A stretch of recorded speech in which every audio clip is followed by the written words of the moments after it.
السلام علیکم ورحمۃ اللہ وبرکاتہ۔ الحمد للہ رب العالمین والصلاة والسلام علی رسولہ الامین وعلی آلہ واصحابہ ومن تبعہم بإحسان الی یوم الدین۔ قال المؤلف رحمہ اللہ: باب ما جاء فی التطیر، وقول اللہ تعالی: الا انما طائرهم عند اللہ ولكن أكثرهم لا يعلمون، وقوله قالوا طائركم معكم۔ برادران اسلام، مؤلف رحمہ اللہ نے جادو کے بیان کے بعد دوسرا باب باندھا ہے۔ جادو اور کہانت کے بیان کے بعد دوسرا باب باندھا ہے، باب ما جاء فی التطیر، باب جو کچھ وارد ہے بدشگونی کے بارے میں یا بدفعلی کے بارے میں۔ بدشگونی اور بدفعلی کو عربی میں تطیر کہا جاتا ہے۔ لفظ تطیر طائر سے لیا گیا ہے۔ طائر کا معنی پرندہ کے ہے، کیونکہ عرب کے لوگ جب کوئی اہم کام کرنا چاہتے تھے یا کسی لمبے سفر کے لیے روانہ ہوتے تو پرندے کو اڑاتے تھے۔ پرندہ اگر دائیں جانب اڑ جائے تو سمجھتے کہ اب ہمارا پروجیکٹ کامیاب ہے، ہمارا سفر کامیاب ہے، اس کے لیے وہ نکل جاتے تھے۔ لیکن اگر پرندہ بائیں جانب اڑ جائے تو سوچتے یہ پروجیکٹ صحیح نہیں ہے، یہ پروگرام صحیح نہیں ہوگا، یہ سفر منحوس ہوگا، تب جو ہے اس سے وہ رک جاتے تھے۔ لیکن اگر ضروری ہوتا کہ نکلنا ہی ہے تو بار بار اڑاتے، اور اس کے لیے کیا کرتے، اپنے بت کے لیے نذرانہ پیش کرتے تھے، جو ان کا معبود تھا اس کے لیے نذرانہ پیش کرتے تھے، یہاں تک کہ پرندہ دائیں جانب اڑ جائے پھر وہ نکل جاتے تھے۔ تو یہ بدفعلی در حقیقت یہ کہ توہمات وہم کی شکل ہے کہ بدفعلی کی وجہ سے انسان توہمات کا شکار ہو جاتا ہے۔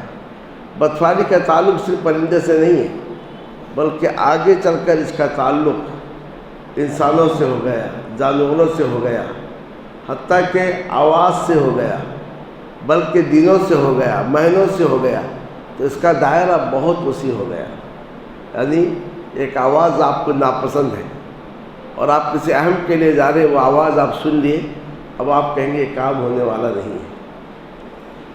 یا ہے کہ کوئی شخص ناپسند ہے، آپ کسی کام کے لیے نکلے، وہ شخص نظر آ گیا، اب آپ کہیں کہ میرا کام ہونے والا نہیں ہے۔ یا ہے کہ جانوروں میں بلی آپ کے آڑے آ گئی، اب آپ کہیں گے یہ کام میرا ہونے والا نہیں ہے۔ اس طریقے سے دنوں میں بدھ کا دن ہے اور مہینوں میں سفر کا مہینہ ہے، تو اس طریقے سے لوگ جو ہے بدفعلی لینا شروع کی اور اس کا دائرہ کافی پھیل گیا۔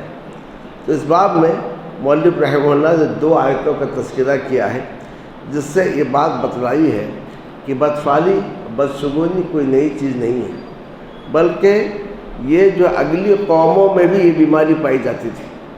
جیسا کہ پہلی آیت میں بتلایا کہ جب فرعون کو اور اس کے قوم کو خوشحالی آتی تو کہتے لنا ھذہ، ہم اس کے مستحق ہیں کہ ہمیں خوشحالی پہنچے، اور جب انہیں کوئی قحط سالی پہنچی، تنگدستی پہنچتی، تو کہتے موسیٰ اور موسیٰ کے ساتھیوں کی وجہ سے یہ نحوست آئی ہے، بیماری آئی ہے۔ وہ اس طریقے سے موسیٰ علیہ السلام اور ان کے ساتھیوں سے یہ لوگ بدفعلی لیتے تھے۔ تو اللہ عز و جل نے جواب میں فرمایا: الا انما طائرهم عند اللہ، سن لو ان کا شگون اللہ کے پاس سے ہے۔ انہیں خیر یا شر جو بھی پہنچتا ہے وہ اللہ عز و جل کی جانب سے پہنچتا ہے، ان کے اعمال کے حساب سے۔ اچھے اعمال ہیں تو خوشحالی پہنچتی ہے، برے اعمال ہیں تو قحط سالی اور تکلیف پہنچتی ہے۔ ولیکن اکثرهم لا یعلمون، لیکن ان میں سے اکثر جانتے نہیں ہیں۔ وہ اس آیت میں اس جانب اشارہ کیا گیا ہے کہ شگون یہ اللہ کی جانب سے ہے اور انسان کے اپنے عمل کی وجہ سے ہوتا ہے۔ لیکن دوسری بات یہ ہے کہ یہ عقیدہ جہالت کا نتیجہ ہے۔ ولیکن اکثرهم لا یعلمون، لیکن ان میں سے اکثر جانتے نہیں ہیں اس قسم کا عقیدہ جب کسی قوم میں پایا جاتا ہے در حقیقت یہ جہالت کا نتیجہ ہے، نادانی کا نتیجہ ہے۔ دوسری آیت ہے قالوا طائرکم معکم، انہوں نے کہا کہ تمہارا شگون تمہارے ساتھ ہے۔ یہ اصل میں عیسیٰ علیہ السلام کے چند حواریوں کے تعلق سے تھا۔ یہ 3 حواری کہیں دعوت پیش کرنے کے لیے گئے، جب وہ دعوت دینے لگے تو لوگوں نے کہا ہم تم سے بدفعلی لیتے، تم ہٹ جاؤ، تم ہمارے لیے منحوس ہو۔ انہوں نے جواب میں کہا کہ تمہارا شگون تمہارے ساتھ ہے، تمہارا نصیب، تمہاری تقدیر تمہارے ساتھ ہے، ہمارا اس سے کیا تعلق ہے؟ حقیقت یہ ہے بل انتم قوم مسرفون، تم ایسے لوگ ہو جو حد سے آگے بڑھ جانے والے ہو۔ اس میں بھی یہ بات بتلائی گئی کہ بدشگونی در حقیقت یہ ان لوگوں کا وتیرہ ہے جو حد سے آگے بڑھ جاتے ہیں، جو زیادتی کا شکار ہو جاتے ہیں۔ اب اس کے بعد صحیح بخاری اور صحیح مسلم کی روایت ذکر کیا ہے۔ ابو ہریرہ رضی اللہ تعالیٰ عنہ سے مروی ہے، رسول اللہ صلی اللہ علیہ وسلم نے فرمایا لا عدوى ولا طیرۃ ولا حامۃ ولا سفر۔ لا عدوى، کوئی بیماری اللہ کے حکم کے بغیر خود سے آگے نہیں بڑھتی ہے۔ کوئی بیماری اللہ کے حکم کے بغیر خود سے آگے نہیں بڑھتی ہے۔ اس کا مطلب یہ نہیں ہے کہ بیماری متعدی نہیں ہے، بیماریاں متعدی ہیں، اس کا انکار نہیں ہے، بلکہ اس کا انکار ہے کہ کوئی بیماری خود سے آگے نہیں بڑھتی ہے جب تک کہ اللہ عز و جل کا حکم نہ ہو۔ تو اگر ہر بیماری خود سے آگے بڑھتی تو سارا کا سارا معاشرہ بیمار ہو جاتا۔ ایک گھر میں کوئی شخص بیمار ہو، سارے بیمار نہیں ہوتے ہیں، 1-2 بیمار ہوتے ہیں، کبھی وہ بھی بیمار نہیں ہوتے ہیں۔ تو گویا کوئی بیماری خود سے آگے بڑھتی نہیں ہے جب تک کہ اللہ تعالیٰ کا حکم نہ ہو۔ ولا طیرۃ، اور شگون کی کوئی حقیقت نہیں ہے۔ شگون کا جو عقیدہ ہے، بدشگونی کا جو عقیدہ ہے، اس کے کوئی حقیقت نہیں ہے۔ یہ ایک جو ہے توہمات ہے، اس کے پیچھے اس کے علاوہ سے کوئی حقیقت نہیں ہے۔ ولا حامہ، اور حامہ کی کوئی حقیقت نہیں ہے۔ حامہ کا مطلب کیا ہے؟ حامہ کا ایک مفہوم یہ ہے کہ چڑیوں میں ایک چڑیا جس کا نام ہے الو، تو الو کے تعلق سے وہ عقیدہ رکھتے تھے اگر الو گھر کے چھت پہ بیٹھ جائے یا سامنے کسی درخت پر بیٹھ کے بولنے لگے اب اس گھر پر مصیبت آنے والی ہے، یا تو اس گھر کا کوئی شخص مرے گا یا اڑوس پڑوس میں کوئی بننے والا ہے، تو مختلف طریقے سے اس کو اڑانے کی کوشش کرتے، بھگانے کی کوشش کرتے۔ تو گویا اس میں کہا گیا اس کی کوئی حقیقت نہیں ہے، تمہاری موت سے، تمہاری حیات سے اس کا کوئی تعلق نہیں ہے۔ یہ حامہ کا دوسرا معنی کھوپڑی کے آتے ہیں۔ ان کا عقیدہ یہ تھا جب کسی کو قتل کر دیا جائے اور اس کا قصاص نہیں لیا جائے، بدلہ نہیں لیا جائے، تو وہ اس کی کھوپڑی اٹھتی رہتی ہے اور آ کر جو ہے آواز لگاتی رہتی ہے کہ میرے خون کا بدلہ لیا جائے۔ تو یہ جاہلی عقیدہ تھا جو توہم پرستی کی علامت تھی۔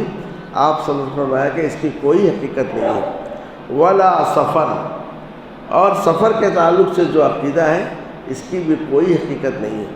سفر کے 2 مفہوم ہیں۔ ایک مفہوم تو یہ ہے سفر کے معنی کو جو منحوس قرار دیا گیا ہے اس کی بھی کوئی حقیقت نہیں ہے، اس لیے کہتے ہیں سفر خالی، تو گویا ہر برکت سے خالی ہے۔ یہ جو عقیدہ ہے یہ عقیدہ جو ہے غلط ہے۔ جیسا سفر کا معنی ہے ویسے ربیع الاول بھی ہے، ویسے محرم بھی ہے، تو لہذا سفر کے معنی کو جو منحوس سمجھا جاتا ہے اس کی کوئی حقیقت نہیں ہے۔ دوسری تفسیر یہ ہے سفر کا معنی ایک ایسی بیماری کے ہے جو جانور کے پیٹ میں ہوتا ہے، کبھی انسان کے پیٹ میں ہوتا ہے، تو اس بیماری کی وجہ سے بیماری خود بخود پھیلتی ہے۔ تو کہا یہ بھی عقیدہ غلط ہے، جب تک کہ اللہ کا حکم نہ ہو تو اس قسم کی بیماری آگے بڑھتی نہیں ہے۔ صحیح مسلم میں یہ اضافہ ہے ولا نوع، اور ستاروں کے تعلق سے جو عقیدہ ہے اس کی بھی کوئی حقیقت نہیں ہے۔ اور آج کل نجومی عام طور سے ستاروں سے ربط کرتے ہیں کہ فلاں ستارہ فلاں برج میں ہے تو یہ ہونے والا ہے، فلاں ستارہ فلاں جگہ پہنچ گیا تو یہ ہونے والا ہے، آپ کا ستارہ صحیح نہیں ہے، کوئی کام مت کیجیے۔ تو یہ جو عقیدہ ہے یہ بھی غلط ہے۔ ایسا ہی علی بن ابی طالب رضی اللہ تعالیٰ عنہ جب خوارج کے قتال کے لیے نکلے تو ان کے لشکر میں ایک شخص تھا جو ستاروں کا علم رکھتا تھا۔ کہا آپ لڑنے کے لیے مت جائیے ورنہ جو ہے آپ کا ستارہ گردش میں ہے تو آج آپ کو ہزیمت کا سامنا کرنا پڑے گا۔ علی بن ابی طالب رضی اللہ عنہ نے کہا ہم جائیں گے، ہم لڑیں گے اور تم کو جھٹلائیں گے۔ کا فتح اور نصرت اور شکست اور ہزیمت یہ سب اللہ عز و جل کی جانب سے ہے۔ تو گئے اس طریقے سے گئے، لڑے اور کامیاب ہو کر آئے۔ تو گئے اس طریقے سے یہ جو عقیدہ ہے کہ فلاں کا ستارہ فلاں برج میں ہے تو اس کی تقدیر صحیح ہے یا اس کی تقدیر غلط ہے، اس کی بھی کوئی حقیقت نہیں ہے۔ ولا غول، اور غول بیابانی کی بھی حقیقت نہیں ہے۔ غول بیابانی کا مطلب یہ ہے کہ جاہلیت میں لوگ عقیدہ رکھتے تھے کہ جنگل میں بھوت پریت کے نام سے ایک مخلوق گھومتی رہتی ہے جو لوگوں کو بہکاتی پھرتی ہے، اغوا کر لیتی ہے۔ کہا گیا اس کی بھی کوئی حقیقت نہیں ہے، یہ صرف توہم پرستی کی علامت ہے۔ تو گویا اس حدیث میں نبی اکرم صلی اللہ علیہ وسلم نے ظاہری معاشرے میں جو توہمات پائے جاتے تھے، ان سارے کے سارے توہمات کا ازالہ کیا کہ دین توہمات کا نام نہیں ہے۔ انسان اگر اللہ پر توکل کرے، اللہ پر اعتماد کرے، ان توہمات سے بچتے ہوئے زندگی گزار سکتا ہے۔ اور دوسری بات جو صحیح بخاری سے مسلم کی ہے، انس رضی اللہ تعالیٰ عنہ سے مروی ہے، رسول اللہ صلی اللہ علیہ وسلم فرمایا لا عدویٰ، کوئی بیماری خود سے آگے بڑھتی نہیں ہے، ولا طیرۃ، اور بدشگونی نام کی کوئی چیز نہیں ہے۔ پھر آپ نے فرمایا اور مجھے فعال بہت پسند ہے۔ لوگوں نے کہا فعال کیا ہے؟ آپ نے فرمایا اچھی بات، جسے سن کر انسان اپنے اندر خوشی مسرت کرتا ہے۔ جب انسان خوشی مسرت کرتا ہے تو اس کے اندر نشاط آ جاتی ہے اور وہ خوش و خرم و تازگی کے ساتھ اپنے کام کو انجام دیتا ہے۔ فعال کے بارے میں یاد رکھ لو تو وہ فعال جو بدشگونی ہوئی ہے، دونوں میں فرق یہ ہے کہ فعال میں انسان کو ایسی بات سنتا ہے جس سے اس کو مزید ہمت اور حوصلہ ملتا ہے، لیکن اگر اس فعال کی بنیاد پر اگر کام کیا لے گیا ہے تو یہ بھی بدشگونی ہے اور یہ بھی شرک کی ایک قسم ہے۔ انسان کو چاہیے اللہ پر توکل کرتے ہوئے آگے بڑھے۔ فعال کا مطلب یہ ہے کہ آپ کا کوئی مسئلہ پیش آیا، آپ نے اس موقع سے کوئی ایسی بات سنی جس کی وجہ سے آپ کے اندر ایک خوشی آ گئی۔ دیکھیے مومن کے اندر جب خوشی پیدا ہوتی ہے تو اپنے کام کو اچھی طریقے سے انجام دیتا ہے، اللہ تعالیٰ سے حسن ظن رکھتا ہے۔ مثلا آپ کی ایک چیز گم ہو گئی، اچانک آپ سنے واجد، کوئی کسی کو بلا رہا ہے، آپ سے کوئی تعلق نہیں ہے، کوئی کسی کو بلا رہا ہے واجد آؤ، تو آپ کے دل میں خیال آیا واجد کا معنی پانے والا، اب میری چیز مل جائے گی۔ تو وہ اس طریقے سے آپ کے دل میں خوشی پیدا ہوئی ہے، پر اس سے کوئی تعلق نہیں، ملنا نہیں ملتا، آپ کے دل میں خوشی ہوتی ہے۔ تو نبی صلی اللہ علیہ وسلم کہہ رہے ہیں کہ یہ فعال مجھے بہت پسند ہے۔ ایک اور مسئلہ دیکھیے، حدیبیہ کے موقع پر نبی اکرم صلی اللہ علیہ وسلم کفار مکہ کے ساتھ گفتگو چل رہی تھی، ایک وہاں سے سفیر آتا تھا لیکن بات ناکام ہو جاتی تھی، تو ایک آیا بات ناکام ہوئی چلے گیا، پھر دوسرا آیا بات ناکام ہوئی چلے گیا۔ اس طریقے سے لوگ حدیبیہ میں تھے، ادھر کفار کی طرف سے کوئی نہ کوئی سفیر آ رہا تھا۔ ایک آخر میں جو آئے ان کا نام تھا سہل، تو نبی صلی اللہ علیہ وسلم نے پوچھا ان کا آپ کا نام کیا ہے؟ کہا سہل۔ آپ نے کہا ہمارا کام آسان ہو جائے گا۔ تو سہل کا معنی کیا ہے؟ آسانی کے۔ تو وہ آپ سے فرمایا کہ مجھے فعال پسند ہے، کیونکہ فعال اچھی بات ہے، اس کو سننے کے بعد انسان کے اندر ایک قسم کی خوشی پھیل جاتی ہے۔ اور دوسری روایت عقبہ بن عامر سے، انہوں نے کہا رسول اللہ صلی اللہ علیہ وسلم کے پاس بدفعلی کا ذکر کیا گیا، آپ نے کہا اس میں اچھی چیز فعال ہے، مگر ولا ترد مسلمن، یہ بدفعلی کسی مسلمان کو روکتی نہیں ہے۔ مطلب کیا ہے؟ جو بدفعلی وغیرہ ہے اس سے کوئی مسلمان کیا ہے؟ رکتا نہیں ہے، اپنے کام کو آگے بڑھتا ہے۔ یا فعال مجھے اس لیے پسند ہے کہ اس کی وجہ سے انسان اپنے کام سے رکتا نہیں ہے بلکہ کام کے لیے آگے بڑھ جاتا ہے۔ پر کام کے لیے آگے بڑھنا ہے فعال کی وجہ سے نہیں، اللہ پر توکل اور اعتماد کرتے ہوئے آگے بڑھنا ہے۔ پھر آپ نے فرمایا فَإِذَا رَأَى أَحَدُكُم مَّا يَكْرَهُ، جب تم میں کا کوئی شخص ایسی چیز کو دیکھے جو اسے ناپسند ہے تو یہ دعا پڑھے اللہم لا یأتی بالحسنات الا انت ولا یدفع السیئات الا انت ولا حول ولا قوة الا بک۔ یعنی کہ اگر دل میں تھوڑی سی بدفعلی بدشگونی آتی ہے، کیونکہ بشری تقاضا ہے، انسان کو ایسا خیال آتا ہے، تو لہذا یہ دعا پڑھنے سے وہ چیز دور ہو جائے گی یا اس کا کفارہ ہو جائے گا۔ وہ دعا یہ ہے اے اللہ اچھائی کو تو ہی لاتا ہے، برائی کو تو ہی دفع کرتا ہے، تیرے بغیر نہ کسی چیز کی طاقت ہے نہ کسی چیز کی قوت ہے۔ تو گئی اس دعا میں اللہ پر توکل اور اعتماد ہے۔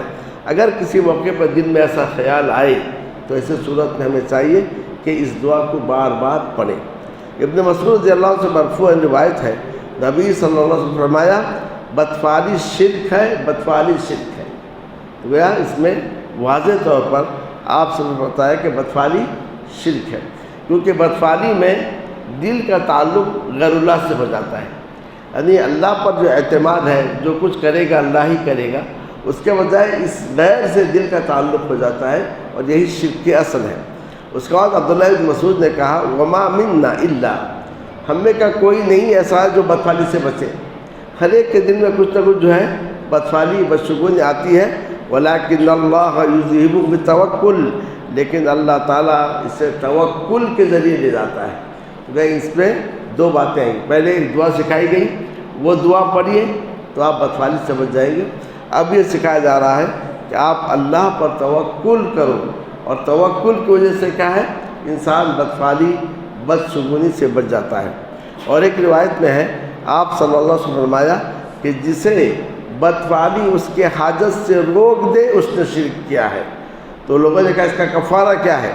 آپ نے کہا آپ یہ پڑھو اللہم لا خیر الا خیرک ولا طیر الا طیرک ولا الہ غیرک، اے اللہ خیر وہی ہے جو تیری جانب سے ہو، اور شر وہی ہے جو تیری جانب سے ہو، تیرے سوا کوئی معبود نہیں ہے۔ تو اس کا مطلب یہ ہے کسی سے دل کا تعلق جوڑ لینا کہ میرے کام کو کرے گا یا اس کو میرا کام ہوگا یا نہیں ہوگا، گویا اس کو معبود بنا لینا ہے۔ تو گویا یہاں پر تک تین باتیں معلوم ہوئی کہ بدفعلی کا علاج یہ ہے کہ ایک تو ہم اللہ پر توکل کریں اور آگے بڑھ جائیں، دوسری یہ ہے کہ دو دعائیں سکھائی گئیں، ان دو دعاؤں کو پڑھیں اور اس سے ہم بدشگونی سے اپنے آپ کو بچا سکتے ہیں۔ ایک اور حدیث میں ہے ابن عباس رضی اللہ تعالیٰ، فضل ابن عباس رضی اللہ تعالیٰ عنہما فرماتے ہیں کہ بدفعلی وہ ہے جو تجھے آگے بڑھائے یا روک دے، یہ دونوں چیز، یعنی جس کی وجہ سے تم آگے بڑھ جاؤ یا جس کی وجہ سے تم رک جاؤ، دونوں بدفعلی ہیں۔ تو اس کا مطلب یہ ہے اسی پر اعتماد کرتے وہ آگے بڑھے یا اسی کی وجہ سے رک گئے، اسی کا نام بدفعلی ہے۔ تو برادران اسلام، یہ جو بدفعلی ہے یہ تقریباً ہمارے معاشرے کو اپنے لپیٹ میں رہ گیا ہے۔ تو آپ دیکھیں گے یہ بیماری گھروں میں اور معاشرے میں عجیب انداز سے بیماری پھیلی ہوئی ہے۔ میرے پاس کلکتہ سے ایک ڈاکٹر نے سوال کیا، کچھ اپنے لیڈی ڈاکٹر نے سوال کیا اپنے کچھ نظری مسائل کے بارے میں۔ تو اس نے کہا کہ جس روز اس کی شادی ہوئی اس روز جو ہے اس کے سسر کا انتقال ہو گیا، اس کی وجہ سے 25 سال تک گھر میں جو جھگڑے چل رہے ہیں، ابھی تک اس دعائی زندگی قائم نہیں، کیونکہ اس کے ساس کا کہنا ہے کہ یہ ہمارے گھر آئی، اس کی وجہ سے کیا ہے، سسر کا، ہمارے شوہر کا انتقال ہو گیا۔ تو عام طور سے دیکھیے کہ اس بدعقیدی کے نتیجے میں گھر کیسے گزر جاتا ہے۔ تو اسی لیے ہمیں چاہیے اللہ پر توکل کریں، اللہ پہ بھروسہ رکھیں، اور یہ یقین کریں جو کچھ ہوتا ہے اللہ عز و جل کے حکم سے ہوتا ہے۔ اس کے آنے اور جانے سے کسی کی موت نہیں ہوتی ہے، کوئی بیماری نہیں ہوتی ہے، جو بھی ہوتا ہے اللہ تعالیٰ کے حکم سے ہوتا ہے۔ جب تک یہ عقیدہ نہیں رکھیں گے تو انسان توہمات کا شکار ہوگا اور پریشانی کے عالم میں وہ زندگی گزارتا رہے گا۔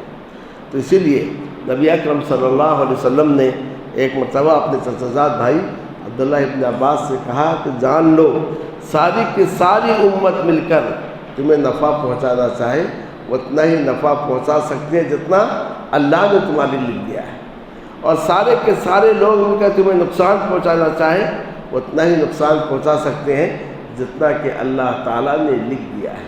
تو گویا ہمارا یہ عقیدہ جب تک نہ ہو تب تک ہم جو ہے خوش و خرم زندگی گزار نہیں سکتے۔ وَإِن يَمْسَسْكَ اللَّهُ بِضُرٍّ فَلَا كَاشِفَ لَهُ إِلَّا هُوَ، اگر اللہ تمہیں کوئی نقصان پہنچانا چاہے اس کے علاوہ کوئی ہٹا نہیں سکتا ہے۔ وَإِن يُرِدْكَ بِخَيْرٍ، اگر اللہ تعالیٰ تمہیں خیر پہنچانا چاہے کوئی اسے روک نہیں سکتا ہے، کیونکہ اللہ تعالیٰ ہر چیز پر قادر ہے۔